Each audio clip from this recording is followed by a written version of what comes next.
Joshua chapter 4. When the whole nation had finished crossing the Jordan, the Lord said to Joshua, "Choose 12 men from among the people, one from each tribe, and tell them to take up 12 stones from the middle of the Jordan, from right where the priests are standing, and carry them over with you and put them down at the place where you stay tonight." So Joshua called together the 12 men he had appointed from the Israelites, one from each tribe, and said to them, "Go over before the ark of the Lord your God into the middle of the Jordan. Each of you is to take up a stone on his shoulder, according to the number of the tribes of the Israelites, to serve as a sign among you. In the future, when your children ask you, 'What do these stones mean?' tell them that the flow of the Jordan was cut off before the ark of the covenant of the Lord. When it crossed the Jordan, the waters of the Jordan were cut off. These stones are to be a memorial to the people of Israel forever." So the Israelites did as Joshua commanded them. They took 12 stones from the middle of the Jordan, according to the number of the tribes of the Israelites, as the Lord had told Joshua. And they carried them over with them to their camp, where they put them down. Joshua set up the 12 stones that had been in the middle of the Jordan at the spot where the priests who had carried the ark of the covenant had stood, and there they are to this day.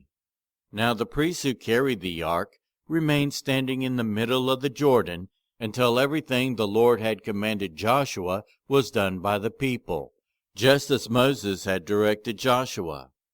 The people hurried over, and as soon as all of them had crossed, the ark of the Lord and the priests came to the other side, while the people watched. The men of Reuben, Gad, and the half-tribe of Manasseh crossed over, ready for battle, in front of the Israelites as Moses had directed them. About 40,000 armed for battle crossed over before the Lord to the plains of Jericho for war. That day the Lord exalted Joshua in the sight of all Israel, and they stood in awe of him all the days of his life, just as they had stood in awe of Moses. Then the Lord said to Joshua, "Command the priests carrying the ark of the covenant law to come up out of the Jordan." So Joshua commanded the priests, "Come up out of the Jordan." And the priests came up out of the river, carrying the ark of the covenant of the Lord. No sooner had they set their feet on the dry ground than the waters of the Jordan returned to their place and ran at flood stage as before. On the 10th day of the 1st month, the people went up from the Jordan and camped at Gilgal, on the eastern border of Jericho. And Joshua set up at Gilgal the 12 stones they had taken out of the Jordan.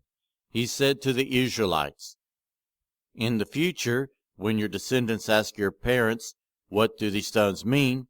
tell them, 'Israel crossed the Jordan on dry ground.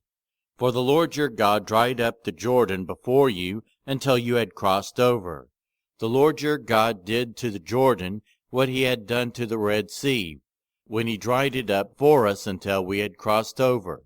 He did this so that all the peoples of the earth might know that the hand of the Lord is powerful, and so that you might always fear the Lord your God.